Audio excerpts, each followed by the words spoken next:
Магтаалын цэгэн өргөцсөн үү? Амен. Илэрхийлэлтэй цаг байв уу?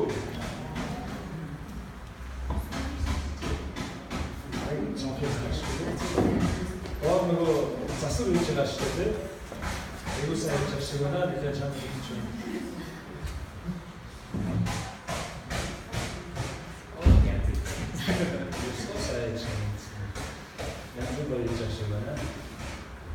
За бид хажууд байгаа ах トゥ сруугаа хараад эзний үгээр өргөдөх цаг хэлээ гэж хэлдэг.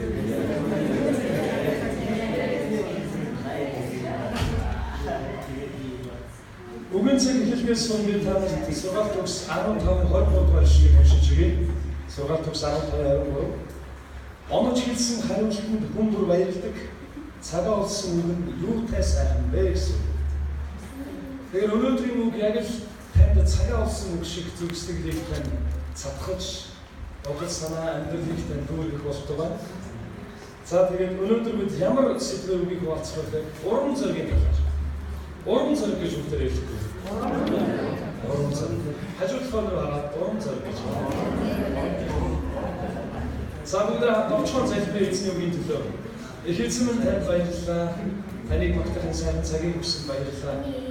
Бүгдээ өнөөдөр бидний зүрхсэтгэлийг урам зоригоор бишрах байна. Урам зоригийн талаар нууцуудыг бидний зааж.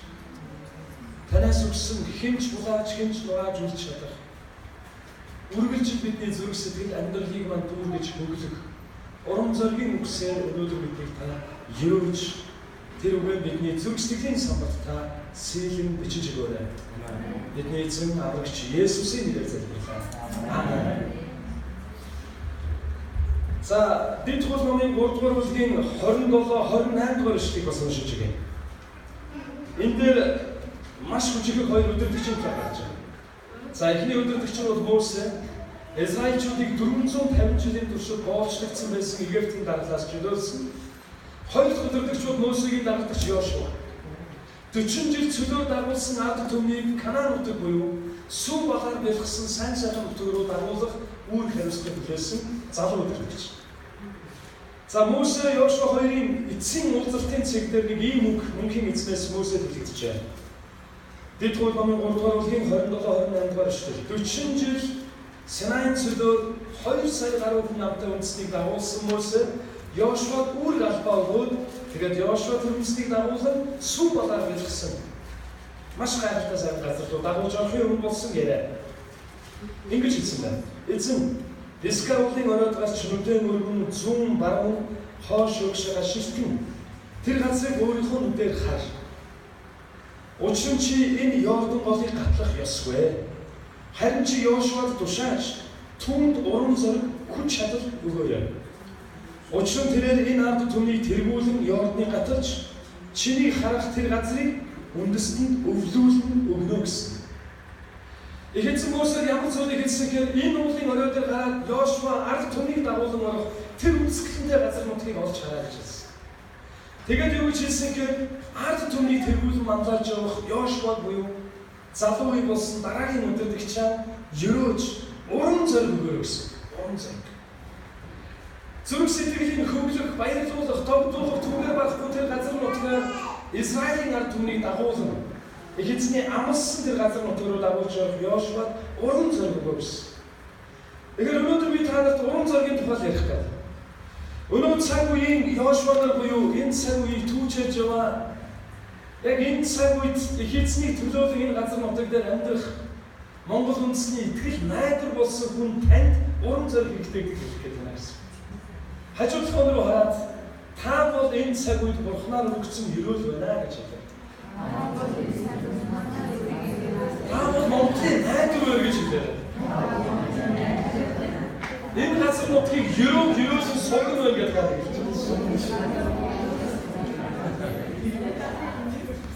Улс орны хөгжлийг хүмүүс өндөр байшин эсвэл сайхан зам эсвэл шил толгосон барилга сул сам төсөөлж байна. Гэхдээ улс орны хөгжлийг аз жаргалын индексээр бас бодох болно. Тэр улс орны хөгжлийн хамгийн том өнгө төрх нь бол тэр улс орны хүн байна. Улс орны эдис болсон хүн бүрийн хэлээс. Тэгэхээр Бурханаар өрөөгдсөн, Бурханаар дуудагдсан яг энэ цагийн төлөө дуудагдсан амьдарч байгаа та уран зоригоор дүүрэн амьдрах талаар хуваалцаж байна гэсэн. За ерөнхийдөө харах юм бол энэ цаг үе бол бүх цагаас илүү уран зориг хэрэгтэй цаг. Хэвлэл мэдээлэл, радио, сонин сэтгүүл, телевиз, мөн бидний иргэн тойронд байгаа бүх хүмүүс, сошиал ертөнцид уран зориг дутсан хүмүүсийн асар том мас байдаг. Уран зориг дутсан учраас тэд хэн нэгний дүрд тоглож, хэн нэгний маск зөөж, тэгээд сошиал ертөнцид бүх юм сайхан болж байгаа юм шиг төсөөлүүлэн бичиж ямар нэгэн дүр тоглоод байдаг. Нэг сэтгэл судлаач юу гэж хэлсэн гэхээр уран зориг нь яг л усаар шиг дутагдсан цаг үе биднийг амьдарч байна гэж хэлсэн. Тийм учраас өсвөрийнхэн залуучууд хаашаа явахаа мэдэхгүй уран зориг нь могож хугарч түгээр байхгүй өөрийнхөө хүртэл амь нас эрүүл мэндийг хохироож уран зориг байхгүй болсон учраас ямар нэгэн зүйл хийгээл хэн нэгэнд үзүүлэхээр баяр хүргэж алга ташраа оронд нь бий байсан бол зүгээр дээ гэж бодоод янз янзаар болж байна. Амжилт гарган утан сохор аз гэж хэлдэг. Азтай байна шүү. Яг өнөөдөр бол чиний хувьд гайгүй өдөр байж байна. Өнгөрсөн 7 хоногт цаа өчигдөр би 2 хөрөнгө өтөлсөн. Миний хөрөнгөн дээр миний нэг дотны найз 2 хөрөнгө өтөлсөн өчигдөр.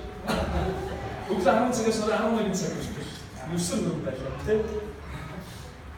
Тэгээ миний нэг дотны найз эхний хөрөнгөн дээр эхний хосыг одоо ажиллан өрөөж ном хэлсэн.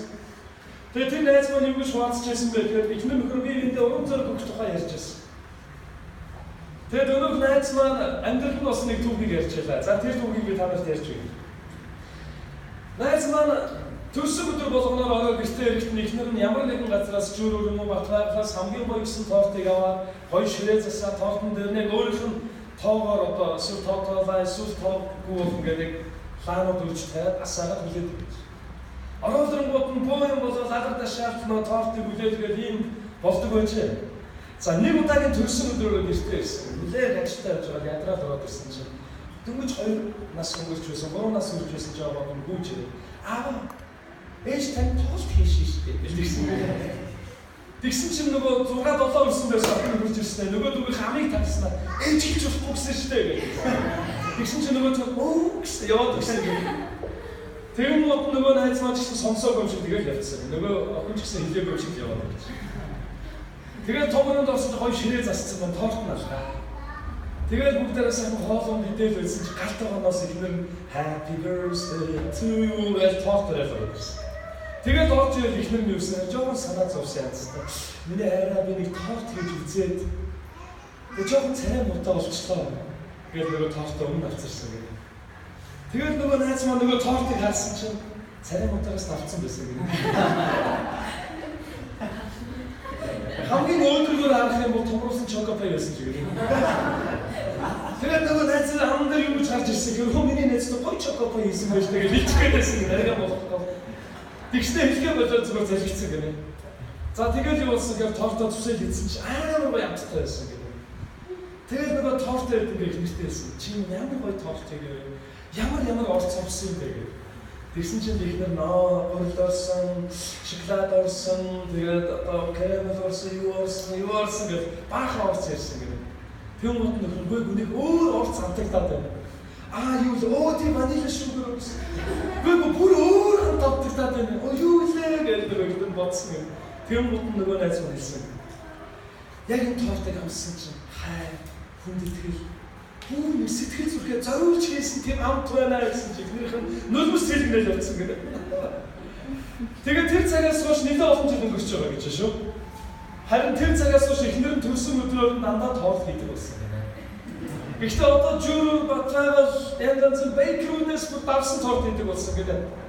Тэгээд өнөөх найз маань ярьчихсан. Хэрвээ тэр үед би сток гоё чокопай байна гэж хэлсэн бол ихнэр маань агуулж хэлсэн торт хийх байсан. Тэгэхээр уран зориг гэдэг зүйл бол хүний буруучлах хамгийн том хүч тринхээ. Бид эрч хүч дутсандаа эсвэл мөнгө дутсандаа эсвэл чадвар дутсандаа авьяас дутсандаа ямар нэгэн зүйлийг хийж чадахгүй ухардаг юм биш. Уран зориг дутсан учраас л яг л хийж гүйцэх яг тэр момент дээрээс ухарч. Тэгэхээр та бидэнд хамгийн хэрэгтэй зүйл бол уран зориг. Тийм учраас монголчууд бид юу гэж ярьдаг вэ гэхээр бурмаар тэтгэхээр юугаар тэтгэх гэдэг вэ? Бурмаар тэтгэх. Хажуудлага руу хараад бурм биш урам гэж хэлээ. Бидний итгэдэг бурхан эзэн ч гэсэн урам зоригийн бурхан байна. Тэр үргэлж бидэнд урам зориг өгдөг. Тийм учраас амьдрал нь урагсан, дороодсон, ажил таарсан, дорсон, итгэл найдварлагдсан олон хүмүүс бурхан руу ирээд урам зоригоор дүүрдэг. Хиндэж хэрэггүй бусдын нүдэнд бол анхаарлын тэмдэг болсон байсан хүмүүс бурхан руу ирсний дараа бус хүмүүсийн ирж хайдаг хүн болж байна. Тэгэхээр бидний эзэн бол урам зоригийн эзэн. Бүгдээ дагаад хэлье. Бидний эзэн бол бидний бурхан бол урам зоригийн бурхан юм аа. Бүгдээ Библиэс урам зоригоор ихэд унсан бөгөөд түүнээсээ болоод шаналл зөвхөл дотор амьдарч байсан нэгэн залуу бурхан хэрхэн агуу өдөртөгч болгон өөрчилсөн талаар түүхээс суралцсан аваад. За энэ залуугийн нэр бол Гидеон. Хэрвээ Гидеоны тухайн амьдарч байсан нөхцөл байдлыг харах юм бол шүүгчд болон зөвлөлөрийн 1-10 дугаар эшлэлээр хэлсэн байна. За эндээс танарт товчлоод яриад байна. Шүүгчд 6-гийн 1-10 дугаар эшлэлийг харах юм бол Медианчууд гэж Канаан нутагт амьдарч байсан нэг томоохон үндэстэн Израиль үндэстнийг дарангуулдаг байсан. Жил болгон ургал сураах цагаар тэд нар бүгдээрээ довтолж ирээд тэдний хураасан бүх ургацыг заримдаа тавьчихсан. Тэгээд залуу ургал бүсгүүчүүдийг заримдаа явуулчихсан. За тэгээд ер нь байнгын тонол дээр бүжиглэлэл дотор Израиль үндэстэн амьдарч байсан. Тийм учраас ямар сайн дээр Гидеон хуруу хүмүүсээ хумхан байж ургуулсан Хизкиян тариагаа өөртөө авч үлдэхийн тулд усан үзм шахдаг шахуурга дотор тариагаа зайруулж байсан. Тэгэхээр тухайн үед бол тариа зайруулалтаа Израильчууд яадаг вэ гэхээр томоохон бүтээлэг мэт зүйл дээр өнөөх тариагаа тавиад тэгээд сэрэлцсэн салхитай өдөр өнөөх бүтээлэгтэй тариагаа сэрсэлдэг байсан. Гадааштай задгаад байна. Тэгээд салхинд нөгөө тарианы хэвэг хог хаягдлууд нь бүгдээ яах вэ? Хийсэж яг хэрэглэх ёстой тарианууд нь нөгөө бүтээлэн дээр үлддэг байсан. Яг ингэж л тариагаа цайруулдаг байсан байхгүй. Гэтэл Гидеон тэгж цайруулах боломжгүй байна. Гадаагаараа сэрсэж явах болох бай. Медианчууд дахичраа бүх юм аваад ирсэн. Харин Гидеон яадаг байсан гэхээр шахуурга дотор суугаад нөгөө тариагаа нэг-нэгээр салгаж байсан гэсэн. Ойлгож байна уу? Өнөөх тариагаа нэг-нэгээр нь хальслаа тэгээд хальсны нэг тариагаа ишин хөлс мөс насгараад тариа хураасан цаг бол 8-9 сарын үед байгаа шүү дээ. Тэгэхээр яг хэд халуун шатж байсан тэр үед шахуурга дотор байгаа суудсан тариа цайруулсан. Шалтгаан нь юу вэ гэхээр дээр нь тунуулаас болоод. За Гидеон ийм нөхцөл байдалд амьдарч байсан учраас маш их урам зоригоор дутсан айц хүүц дотор амьдарч байсан нэгэн байжээ. Харин шүүгч номын 6-р бүлгийн 12-р эшлэгийг харах юм бол Бурхны Тэнгэрлэгч Гидеонор байсан. Тэгээд Тэнгэрлэгч юу гэж хэлсэн бэ гэхээр эрхэр дайчин минь эрхэр бүчит дайчин эзэн чамтай хамт байна гэж хэлсэн. Би нэг удаа цуглааны зарим ирчүүд рүү мессеж явуулахдаа эзний эренгийн дайчин минь гэж явуулчихсан. Англи руу явуулж байлаа. Эсвэл хоо зөндөө мессеж хийсэн. Тэгээд би явуулсаа дараа бодсон байхгүй мессеж уншаад эзний эренгийн дайчингаар булчин руугаа арсан болов уу юу арсан. Манай ангичрын гайгүй булчин залуу.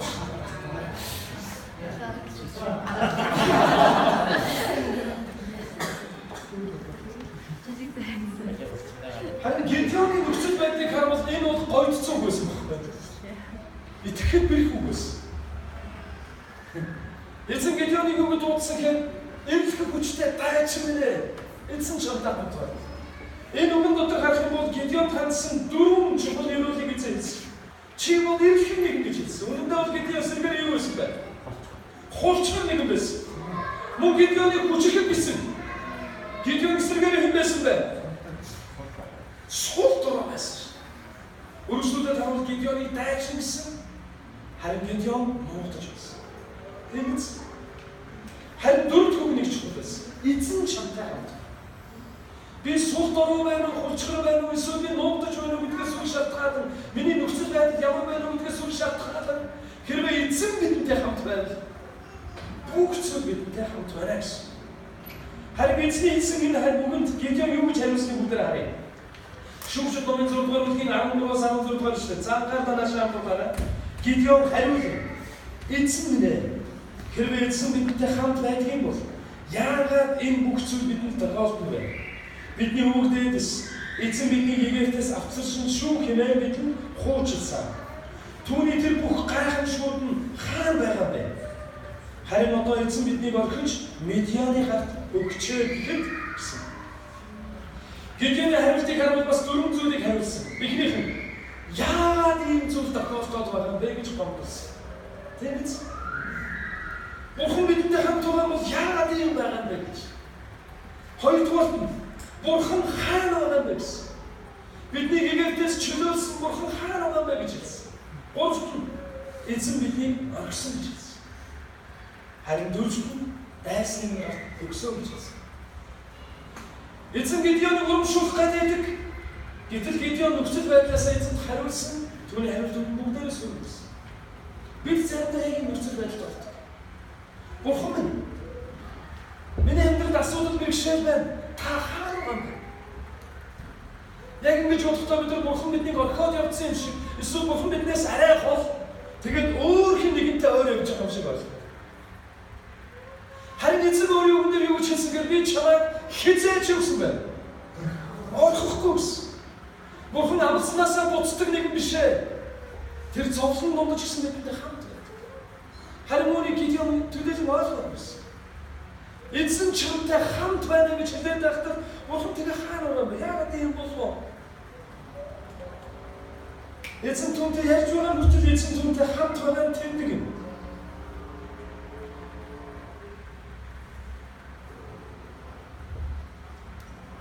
Үргэлжлүүлээд харуул эзэн Гедеонд хэлсэн. Эзэн түүнд хандаг. Чи өөрийн хүчээр явж Израилийн Медианы гараас авах. Би чамайг илгээж байгаа босуу гэрээс. Яг энэ үгэн дотор эзэн бас дахиад хоёр чиглэл урам зориг өгсөн. Эхнийх нь Гедеон чи чадна гэсэн. Чи өөрийн хүчээр явж Медианы гараас Израильчуудыг авах. Гедеон чи чадна. Би чамайг сонгосон чи чадна. Олон жилийн тэртээ 17 жилийн тэртээ эзэн намайг дуудах үед эзэн өөрийнхөө алдрын төлөө намайг хэрэглэнэ гэж би бас хэдийхэн боддоггүй байсан шүү дээ. Харин нэг айтайхан амьдрах юмсан гэж бодож байгаа. Эзэн дүүрчиж байгаа хүмүүсийг хараад өөр төрлийн хүмүүс байхаа, онцгой хүмүүс байхаа гэж боддог байлаа. Харин үнийг хэлэхэд эзэн хинч биш харагдаж байгаа. Сул дорой нэг ч гэсэн аваад хэн нэгэн гайхалтай ерөөл нэвэл үлгэр дуурайл болсон нэгэн болгож чаддаг. За удахгүй та нарт сонирхолтой олон бодит түүхүүдийг ярьж байна. За бүгдээрээ Библийн түүх рүү эргээд очие. За тэгсэн чи Гедеон дахиад хариулж байна. Эзэн чи чаднаа гэдэг тэгсэн чи Гедеон гэж байна. Эзэн минь ээ би хэрхэн Израилийг авч чадах вэ? Үзэгдүү манайгүй манай цагийн дотроос хамгийн дорой мөн миний эцгийн би эцгийн гэрт хамгийн бага шүү дээ гэсэн. Өөрийгөө жижигрүүлж болох бүх хөлбөрөөр жижигрүүлсэн тийм. Манай гэр бүлүүд дотроос хамгийн дорой. Тэрэн дотроо манай гэр бүл байна. Тэрэн дотроос хамгийн хүчтэй байна. Ер нь байж болох хамгийн муу зүйлийг л авсан байна. Заримдаа бид яг ингэж боддог шүү дээ. Эцэг минь тэрийг хэмээл би бол яг нэг пастор яг доороос харж ирсэн юм шүү дээ. Олон жил шороо аваад байсан. Тэгээд тэр хүн анх эзэн дээр ирэхдээ тэгдэг байсан. Чи үлчлээрэй. Би яг нэг чатаа кораа байна. Тэр цаавар ч том акулууд байгаа тэднийг хэрэглээ. Би нэг чатаа байна. Үгүй зүгээр болох чамаа хэрэглэнэ. Би шопрот. Өөр надад жижиг загсаар төсөөлөв. Тэр бол акул байна. Тэр бол хайлан байна. Заримдаа бид өөрсдөө яг тэгж байна. Зөв жижиг шопроттой байна. Харин эзэн яг та догноо гэж таныг сонгосон бол тааж чадна гэсэн. Хажууд хонроо ороод хэлээ. Та бол чухал хүн гэж. Та нэг газар хэн нэгэн чухал хүн байдгаа гэж боддог бол харин тэр нь та байна. Амен. Та бол дахин давтагдчихгүй Бурханаар ганцхан хүн байхад бүтээгдсэн. Бас Бурханы алдрын төлөө хэрэглэгдэж болох мянган хүмүүсийн амьдралд эерэг нөлөө үлгэр дуурайл болох яг таарсан хүн байна. Хажууд хонроо ороод хэлээ. Та үнэхээр чухал шүү.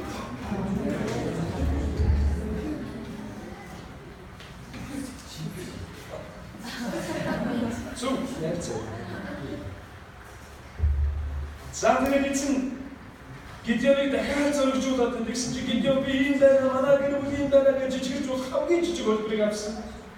Тэгээд Гидеоны хэлсэн хариулт нь юу гэвэл энэ дотроос юу гарч байгаа би чадахгүй. Миний гарал үүсэл муу. Надад байгаа нөөц болцсон бусдынхаас бага. Би бол сул доройгоо гэж хэлсэн. Харин эзэн өөрчлөлтөд дахиад Гидеоныг зоригжуулсан. Би үнэхээр чамтай хамт байх болтоо. Ганц хүнийг зохиж ургаж байгаа юм шиг. Чи тэр бүхэл бүтэн том үндэстэй.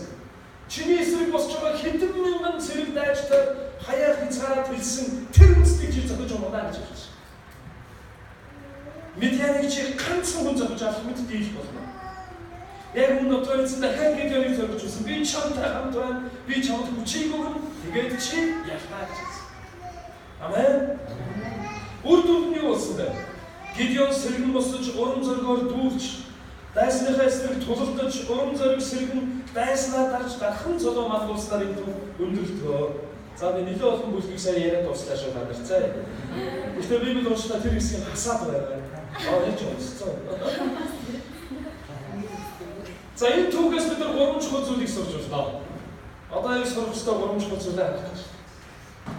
Нэгдүгээр нь нөхцөл байдлаас болоод битгий урам хоол. Бурхан тантай хамт байгаа бол Бурхан таныг дуудсан бол бүх зүйл окей гэсэн. Нөхцөл байдлаас болоод битгий урам хоол. Таны эргэн тойронд амьдрал яаж өрнөж байгаа вэ гэдгээс илүү чухал зүйл. Таны дотор хэн байгаа вэ гэдэг нь чухал. Нөхцөл байдлыг дагаж уруудах биш. Нөхцөл байдлыг та өөрчилж чадна гэж бод. Учир нь Бурхан тантай хамт байна. Гидеон хараад нөхцөл байдал яагаад өөрчлөгдөхгүй гэж бодсон. Гэтэл Бурхан юу гэж урамшуулсан гэхээр би чамтай хамт байгаа учраас чи ялна гэж хэлсэн. Амен. Нөхцөл байдал битгий авт. Харин нөхцөл байдлыг өөрчилж болох тэр зөвлөлтүүдийг хараа гэсэн. Хэрвээ харах юм бол амьдрал нь хамгийн доор сэтгэлсэн нөхцөл байдал таарахгүй байсан олон хүмүүс Бурханд найдсан учраас амьдрал нь оронгоор өөрчлөгдсөн төв бидний тоо. За би Асын одоо Америкт юм уу Европт юм уу эсвэл ямар нэгэн өөр төвд болсон түүхий биш. Яг та бидний дунд өрнөсний түүхийг ярих чинь. 1996 онд Атлантын Олимпиад олон жил Олимпийн медаль тасарсан байх үед 96 оны Атлантын Олимпиад 60 кг-ийн чинь манай авиат жудоч нар мандах гайхалтай сайхан мэхээр хөрөл медаль эзэн болсон. Монголчууд алт авсан юм шиг байлсан. 1996 он гэдэг бол Монголд бол эдийн засаг хямарчсан, урлаг, соёл, спортын салбар хямарсан байсан. Тэгээ яг тэр үед монголчуудын зүрх сэтгэлийг огшоож, урам зориг сэргээс нэг үйл явдал болсон. 96 оны Атлантын Олимпиад манай нар мандах амар гоё сэлттэй нэг хийсэн шүү дээ. Тэрийг үзчихсэн байна уу? Нисчээ амар гоё болсон тийм. За яг тэр үед юу болсон гэхээр 96 онд 10 дугаар ангид дөнгөж төгсөжсэн хэдэн найснаа бүгдээрээ нийлээд яг Олимпийг үзээд зургтын хүнд сууж байлаа. Тэгээд өнөөх залуучууд нар мандахыг үзсний дараа бүгд огшиж, баярлаж, хашгирч, зоригдож тэгээд болохгүй бүгдээрээ ганц хоёрын мултарч уусан гэнэ.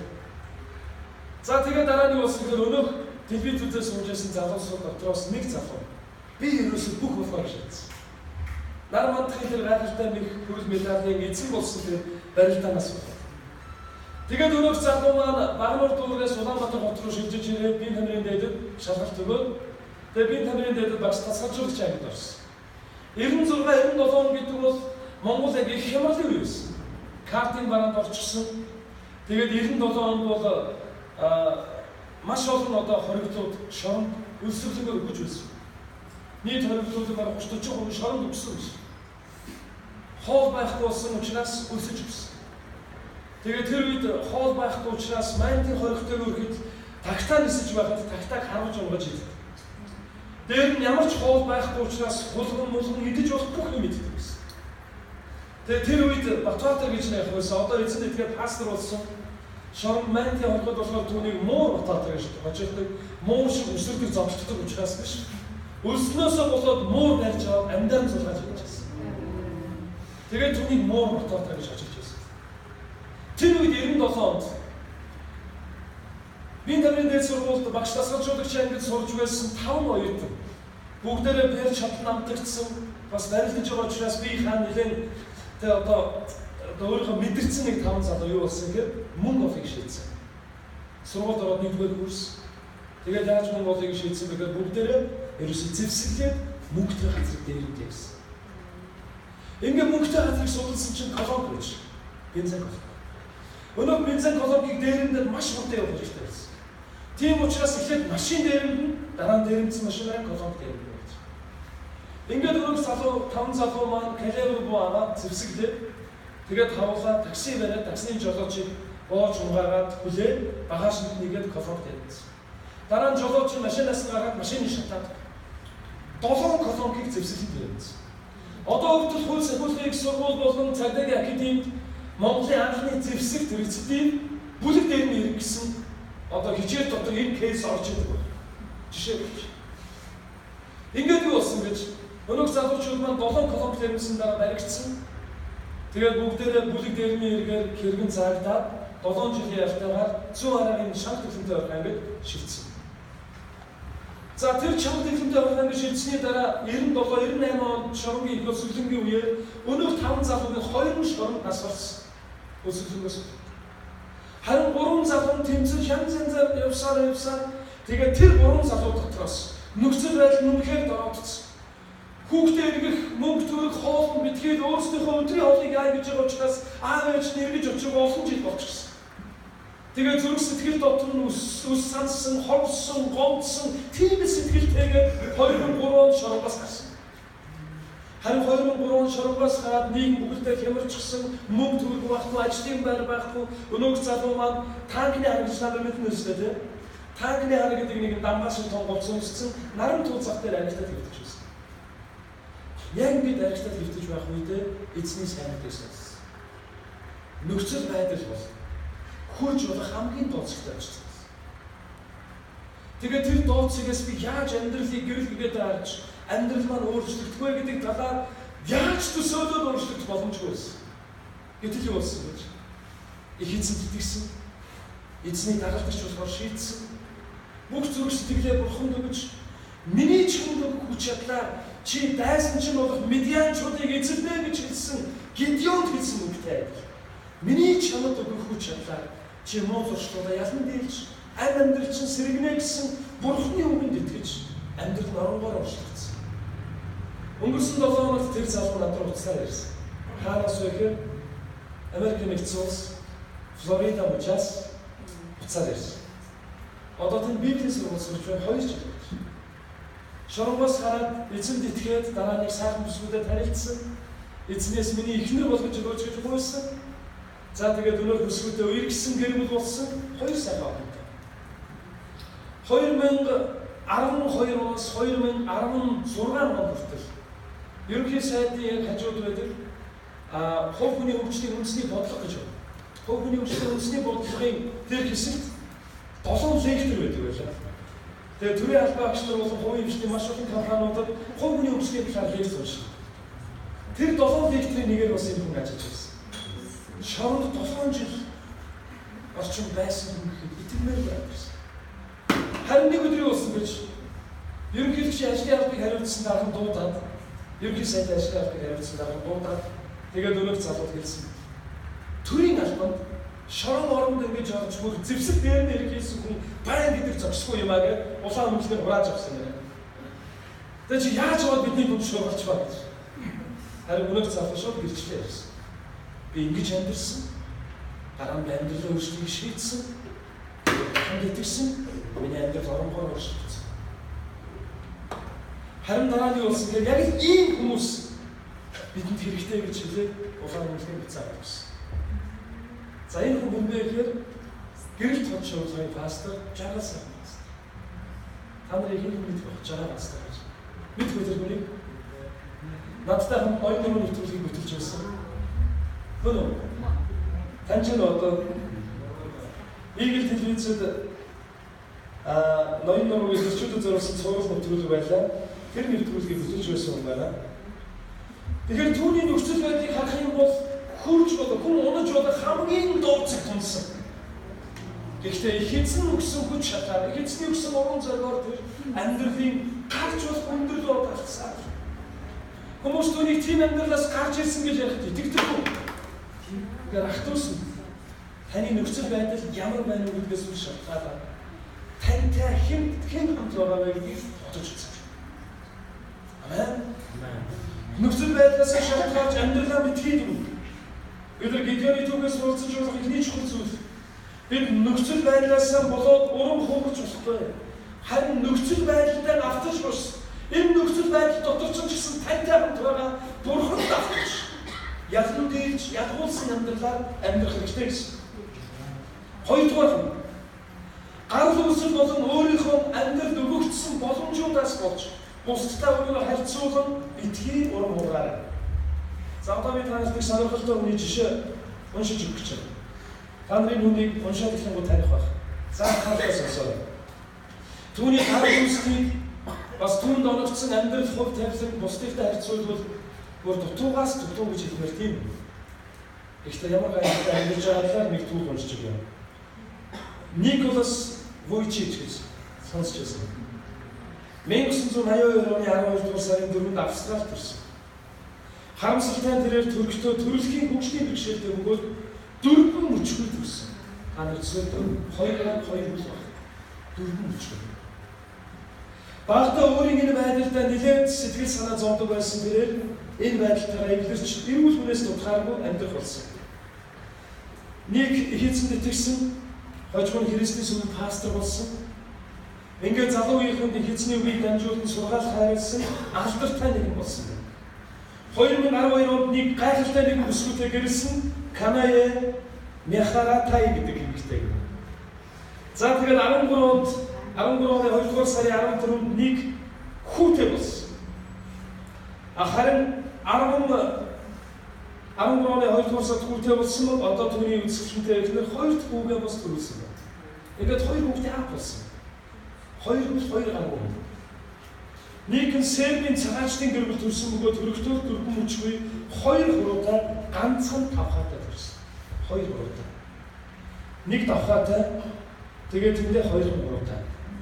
Ойлгож байна үү те? Өөр юм байхгүй. Та нар төсөөлтөө түүнд бусдаас дутуу юм гэж юу вэ? Бүр дутуугаас дутуу байсан. Бусдад харьцуулах гэж. Энэ тавхааныхаа тусламжаар харин юу хийсэн бэ? Ажлаа хийж, усан цэлж, нүүр хараа угааж, хүүхдээ хуурайлж тэр битгий спик унссан. Нийгмийн эцэг эх түүнийг энгийн хүүхдүүдтэй сургуульд өгөхөөр бат шийдсэн. Гэхдээ 1990 онд нэг өөрийн энэ байдлаа урам хугараад амиа хонслыг зардаж байсан байна. Гэвч удалгүй эхэцэнтэй уулзсан. Тэгээд урам зориг дүүрэн амьдарч гэлсэн. 7 дугаар ангид байхдаа нэг ангийн дараа болсон. Тэгээд сайн үлсийн аян эхлүүлж байсан. Христ итгэж залуучуудыг уриалсан. 1990 оноос эхлээд сургуулийнхаа сүмд номлогчоор үйлчилж байсан. Сургуулийнхаа сүмийн үе тэнгийн залуучуудтай эзнийг дамжуулдаг гэж.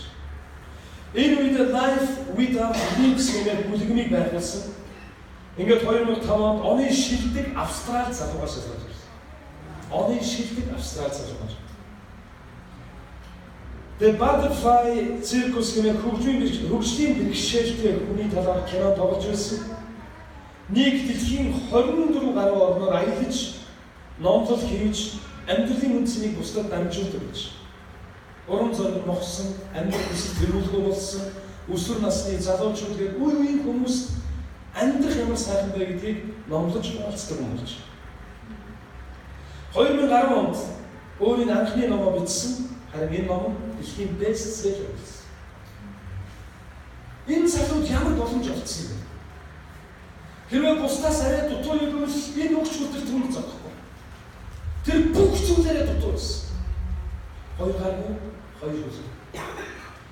Гэхдээ тэр их эзэнд итгэсэн итгэл найдвар нь түүнийг 2 гартай 2 хөлтэй хүнээс ялгахгүй бүр тэднээс шилүүгээр урам зоригтой амьдруулж бусдад гэр бүлтэй амьдралтай бүр бусдад урам зориг хайрлаж урагшлаг хүчтэнхээ итгэл найдвар өгдөг хүн болгож хувирсан.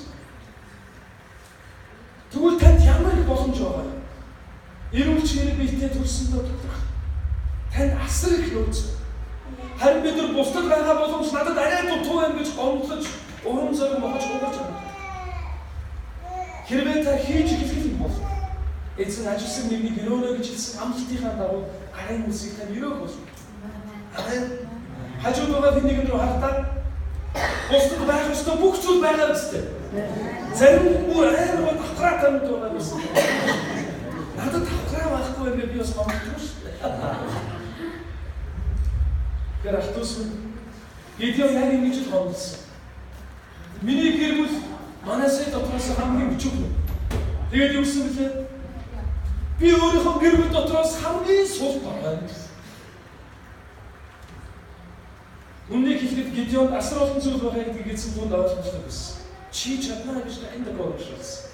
Тэр ахтус Бурхан тантай хамт байгаа нөхцөл та бүгдийг хийж байна. Гурав дахь зүйл. Бид Гидеоны амьдралаас суралцж болох гурав дахь зүйл. Чамтай хэн хамт байгааг үргэлж. Чи хинбэ гэдгээс илүүч бол нэг зүйл. Чамтай хэн хамт байгаа. Зурсан шавсан олон нүдтэй хэрнээ нэг нүдээр олж хардаггүй. Олон чихтэй хэрнээ нэг чихээрээ сонсдоггүй. Айхтар олон гартаа хэрнээ нэг ч удаа нулимсийн чинээс чамайг тэрвэрж тайлхруулдаггүй. Хүний гараар зурсан шавсан хиймэл шүтэнд та итгэдэггүй шүү дээ. Харин амьдралыг тань бүтээсэн.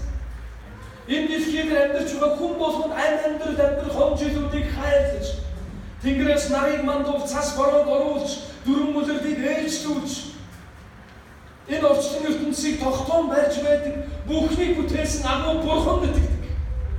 Тэр бол амьд оршигч нэг.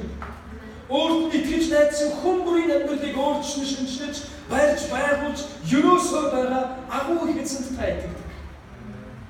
Та өөрлөгөө хараад би хинбэ гэдэг дээр битгий төвлөв. Харин хэн тантай хамт байгаа дээр төвлөв. Эзэн шүүлтэн Гидеоныг урамшуулан хэлсэн зүйл нь би чамтай хамт байгаа учраас чи чадна гэж хэлсэн.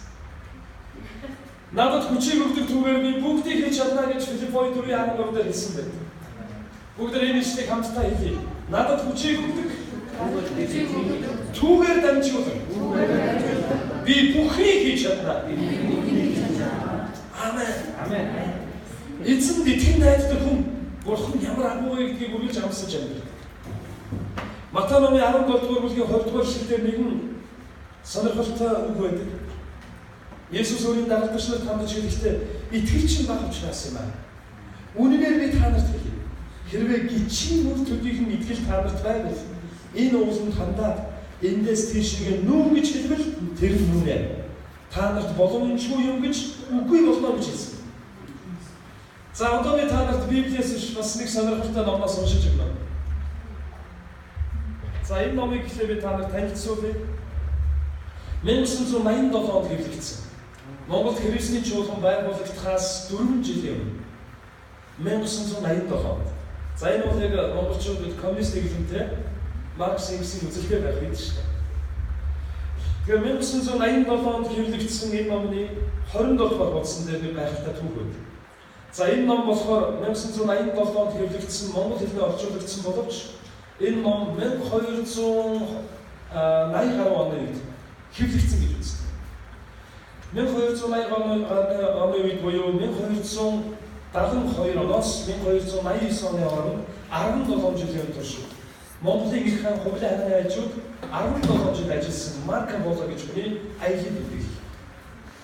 Ойлгож байна уу? Орчлонгийн элдв сонин гэдэг нэртэй аялын тэмдэглэлээр Марко Поло 17 жилийн турш их хаан Хувлын хажууд ажиллаж байсан түүх байна. Хувлын хаан 17 жил Марко Полод ямар үүрэг даалгавар өгдөг байсан бэ гэхээр өөрийнх нь харьяатан улс орнуудаар яваад улс орнуудын одоо аж байдал, хүмүүсийн аж амьдрал, за тэгээд алга болчуугаа төрж байгаа эсэх, эв нэгдэл гэдэг олон зүйлийг мэдэж судалж ирээ гэж явуулдаг байж.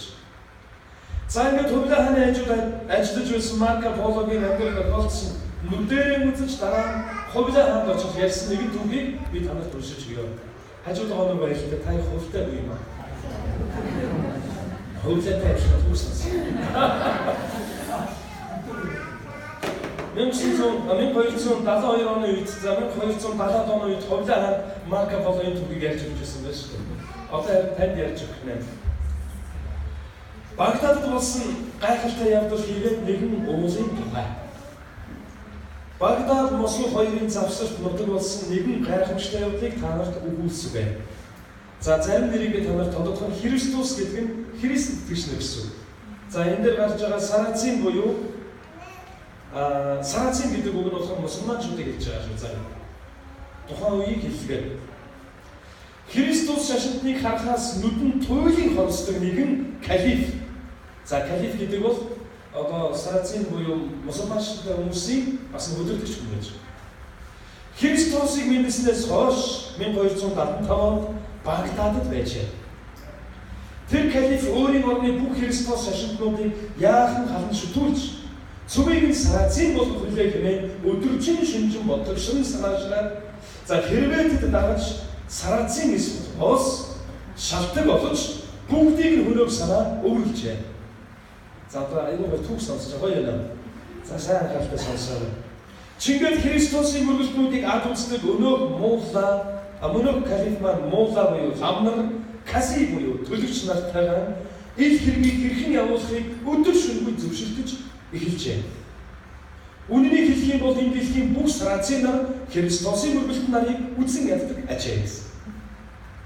Калиф өөрийн мэрэгд түүнтэйгээ хамжин өөсөв хайсаар Христосийн ёсны буюу буйны чимэг. За буйны чимэг гэж орчуулсан байгаа.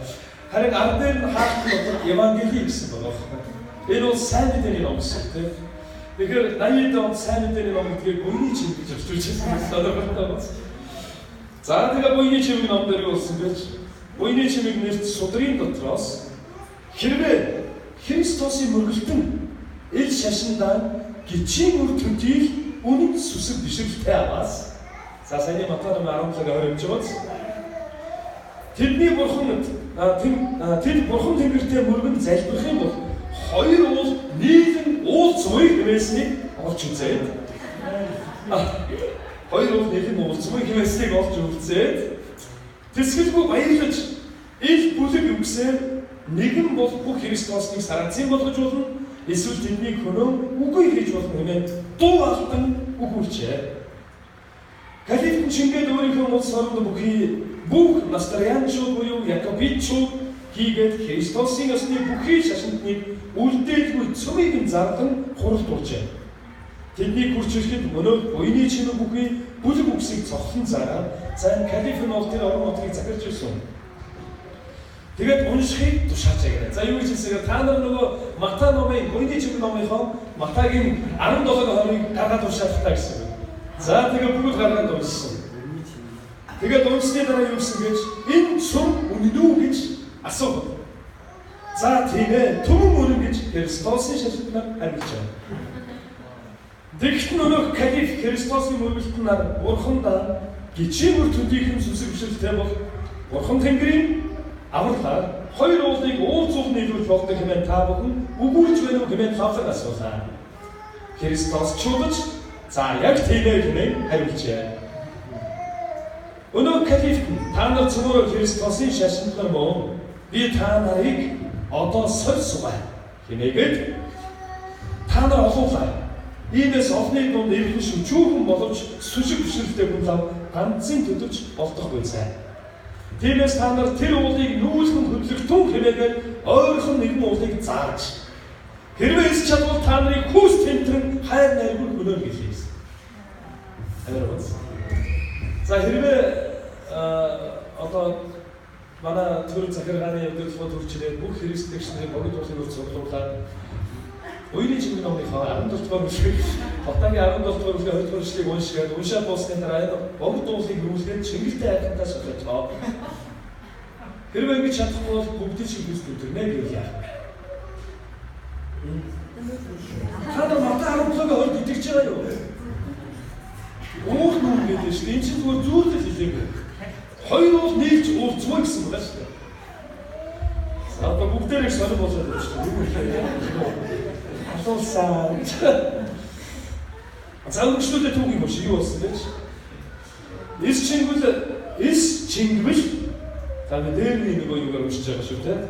Та нар манай богд Мухаммедийн богд Мухаммед Та нар манай бүгд Мухаммедийн хайрлсан ариун шашин номод орж болцсохгүй юм аа. Амралт даатгал үйлдэж рит хувилгааныг үзүүлэхэд тань рит хувилгаан болоо сайхан авч яшин орчуулсан. 14 хоногийн хугацаа тогтоол явсан. 14 хоногийн дотор үйлгэнэ. За хүрцтэй зөөсөж амжихаагүй юм болж байгаа юм. Итгэдэг хүрцэцгээ игээд бүгдөө хүрцэцэн амжихаагүй болж байгаа байхгүй. За тэгээд 14 хоногийн дотор гэж байна. Товсон хугацаанд үүнийг эсвүүцдэгвэл би тааны цөмийг нь хороо хэмээн үгэн дуусгаад Христосчуудыг таран явуулж. Христосын шарнаар калифийн үгийг сонсоод ань сүлхээ сайж, онц хэлмэгдэж, заяаг тэнгэрэгч. Христос бурхан минь ээ, биднийг амралтаар багтааж, ил аюул хамшигаас зайлуулно хэмээн бүгдээрээ хашгиран залбирлаа. Чингээд тэргүүн хамт эд хам хийгээд бусад бүхий хотод товилгаад за энэ мундаг орчуулсан байна. Нөгөө одоогоор сумын пастор ахлагч нар өдөрдөгсөн гэж байгаа шүү дээ. Хотод товилгаад нараа. Хотод товилгаад айлч номч мэрэгэн нам нартайгаа хэрхийг зөвшөрлөө. Тэгэвчтэй бурхан нам өгж амралтаа багтаа нэмэн болгоож калифийн тулган болцсон хэрцгий үйлсээс аврын амьд шуулахыг даатхан залбирэн мөрөхөөс өөр сайн арга чар ис овчээ. Тэгээд юу болсон бэ гэвэл заавал сонсоо.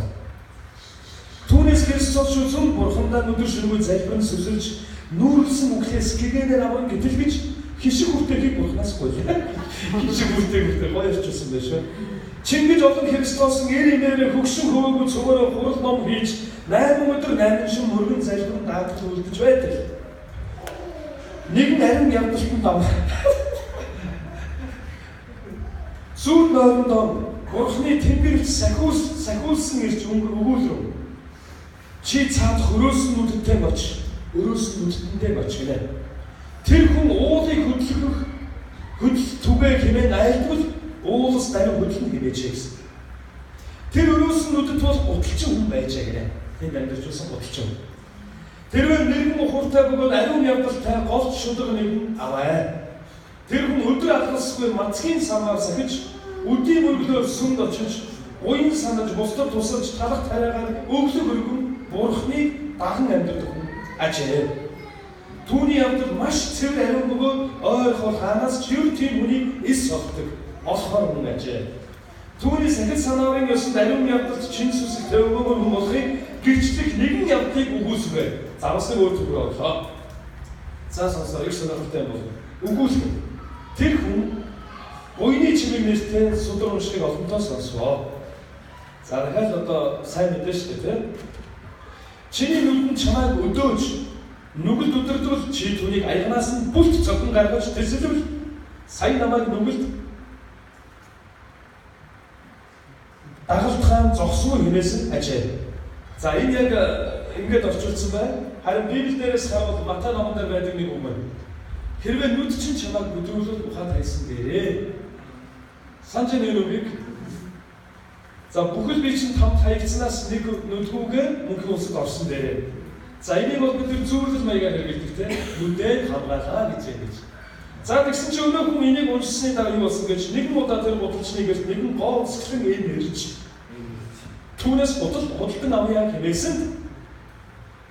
Гэрээ эзэн тэр энийг хөлийг үзүүлгүйгээр гутал сонгоод дараа нь хөлөө үзүүлнэ гэсэн тэр энэ гол шиг үзэсгэлэнтэй энэ хөлөө үзүүлжээ гэнэ. Гол шиг үзэсгэлэн гэж ямар үзэсгэлэн сайн мэдэхгүй. Гол шиг үзэсгэлэн тэр энэ хөлөө үзүүлжээ гэнэ. Үннийг хэлбэл түүний хөл маш үзэсгэлэнтэй. Юу түүнээс илүү сайхан хөл байна хэмээн огт сэтгэжгүй. Хүсэл мэд сайхан хөл ажээ. Утаагаар тайлсан чи. Нөгөө хөл хаа тийм үзэсгэлэн хөл гэсэн биш. Нүдээс хатаж болохгүй. Өөр огт тийм сайхан хөл байхгүй гэж байна. За тэр буян үйлстэй түүний үзээ сэтгэл нь хөдөж хуйл ташаад нь асан түүний хөлөөс нүд салган ядаад гоо үзэсгэлэнтэй мэд гутал худалдалгүй алмаарсаар явуулчих. Дүүж энэ өнгө шүсэн гооч алмаарч байгаа явуулчих. Тэгээ гараад явсан дараа юу болсон гэж? Аяа чи тэр имийн явсан хон дотроо сэтгэрүүн гэдгээр сэтгэн бодож аяа чи жуум алдан юунд санаарах юм?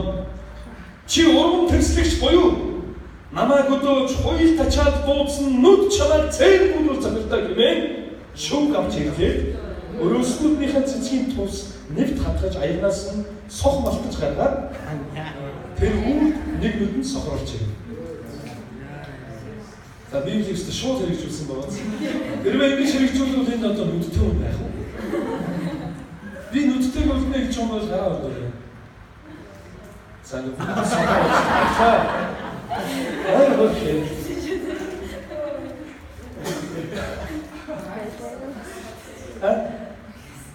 Ойлгосонгүй.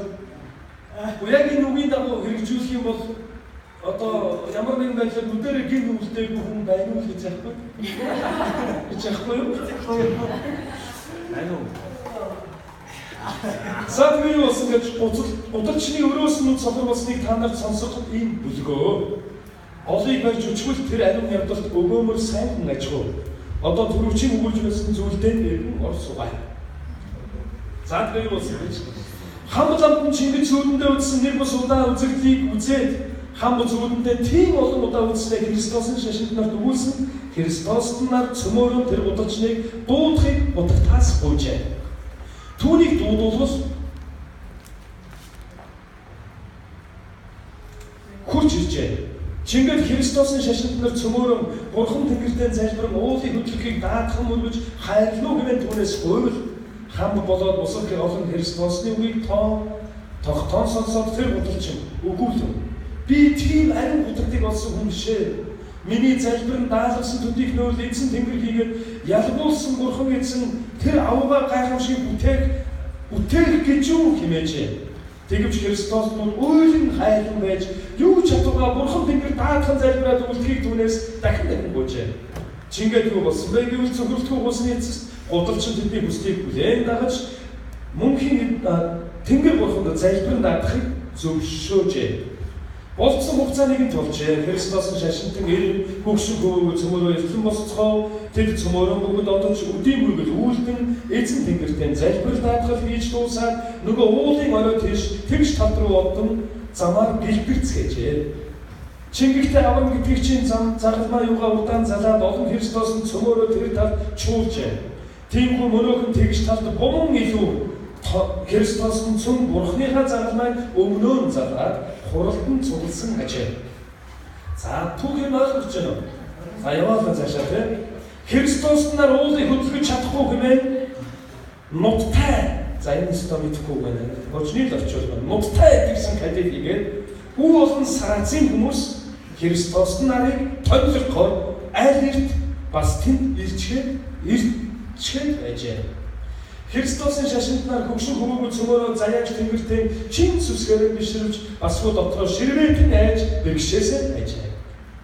Христосчууд болоод сарацын ард иргэн цөмөрөө мөнөөхөн талд хурам чуулсан хойно нөгөө гуталчин загалмай мөн өвдөр сүрдэн гараа тэнгэр од зангайн сарвайж тэнгэрт олонтоо мөргөн залбирч тэр уулыг хөдөлгөн хайрлагт тун өдөө олон шавнар хэрцгий муу гэхээр үл эцлэх болтугай гэнэ даатхан мөргөжээ. Түүний залбирал үйлснээс хагас цаг болсонгүй хагас цаг болсонгүй мөнөө хөөс шилжин хөдөлж.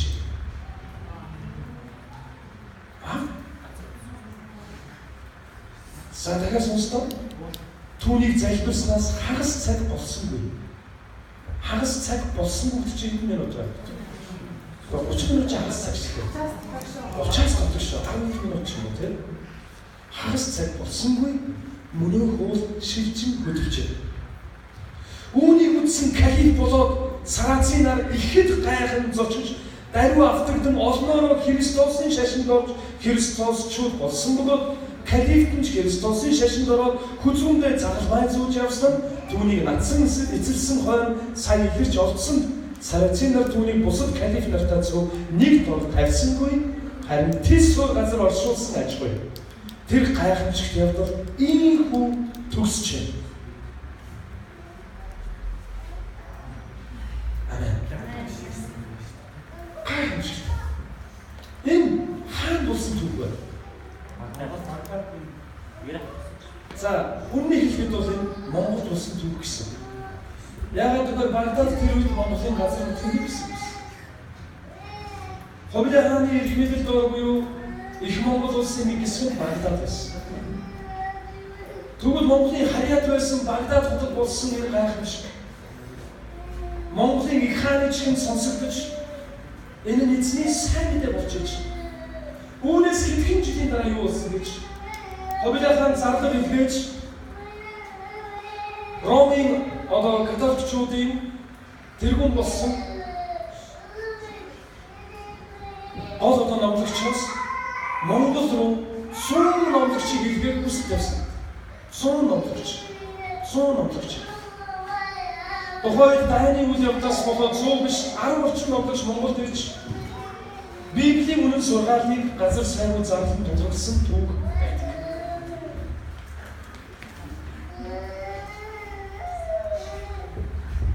Амен. Тэгэхээр ахтусан бид гуравтан юу сурах гээд байна гэхээр их эзэн чамтай хамт байгаа бол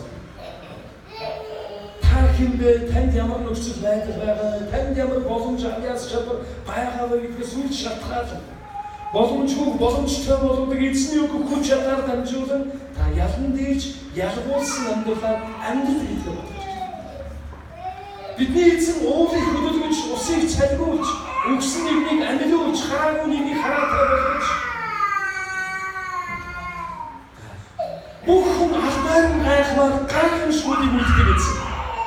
Амен. За тэгээд тайвшруулж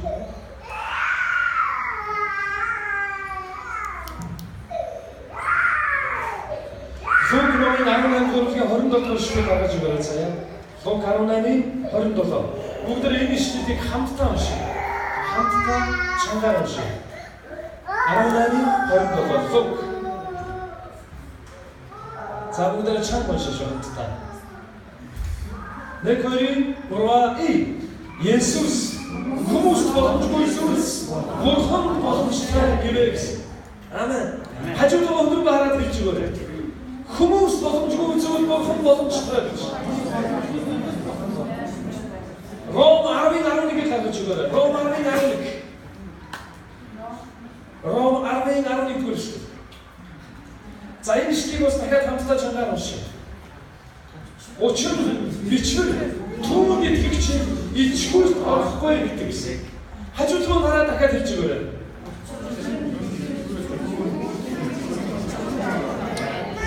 Амен. Эзэн найддаг нэгэнд бүх зүйл боломжтой байна. Амен. Учир нь эзэн тэнгэр газар дээрх бүхнийг захирдаг юм. Тэр бол Бурхан эзэн байна. Түүнээс өөр Бурхан гэж байгаагүй байхгүй. Өнөөдрийн дэлхийд даяар түүнд итгэсэн хүмүүс өвчтнүүдийг эдгээд хүслийг амжилтаар буцаан авч асуудал бэрхшээлүүдийг ялгуулсан байдлаар даван туулсан. Эзэнд итгэдэг хүн ичгэмтэн байдалд ордгоно. Өнөөдрийн туршид өнөөдрийн хүртэл 17 жилийн турш миний иргэн тойронд асар олон хүмүүс Есүс рүү ирсэн байна. Тэдний хинж харамсаж ичгэмтэн байдалд орж хохироогүй. Харин тэд буураараас хүчрэх болгогдож асуудал бэрхшээл дотроос ялалт руу ирж аригтараас зугаа цэнгэл тамиг тарай аливаа донтолтуудаас ангиж ирж бусдад хэрэгтэй үлгэр дуурайл болсон болсон. Амен. Амен. Эзэн итгэдэг хүн ичгэмтэн байдал ордоггүй маа.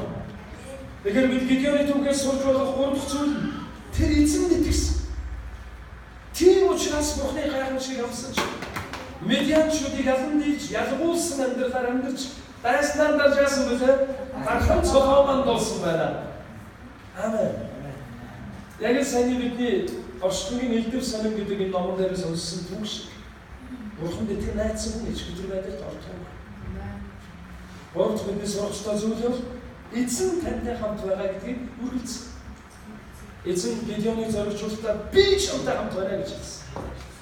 За бүгдээрээ дагаад хэлье. Эзэн надтай хамт байна. Эзэн надтай хамт байна.